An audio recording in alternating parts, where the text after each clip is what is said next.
Hello friends, నమస్తే. Sunitha cookery show healthy home ఫుడ్కి తిరిగి స్వాగతం. ఇవాళ మీకు వెరైటీగా ఇన్స్టెంట్గా అయిపోయే ఇంట్రెస్టింగ్గా ఉండే రెసిపీ చూపించబోతున్నా. కుకింగ్ రానోళ్ళు కూడా ఈజీగా చేసేసుకుంటారు, అంత టేస్టీగా ఉంటుంది. కేవలం ఒకే ఒక్క వెజిటేబుల్తో సింపుల్ డిష్ రెడీ అయిపోతుంది.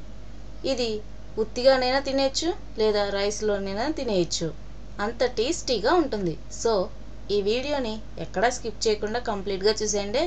అప్పుడే మీకు ఇలాంటి కొత్త రెసిపీ ఇంట్లోనే మీరు కూడా ట్రై చేసేయచ్చు.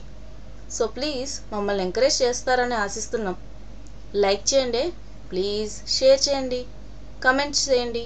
రెడ్ కలర్లోని సబ్స్క్రైబ్ బటన్ పక్కనున్న గంట ప్రెస్ చేసి ఆల్ అని సెలెక్ట్ చేస్తే చాలు. ఇలాంటి కొత్త కొత్త రెసిపీస్ అన్నీ మీకు కావాలా అయితే వెంటనే వచ్చేస్తాయి. కేవలం ఒకే ఒక వెజిటేబుల్ వాడా సింపుల్గా సూపర్గా యమ్మీగా ఉంది. మీరు కూడా ఇలాంటి టేస్ట్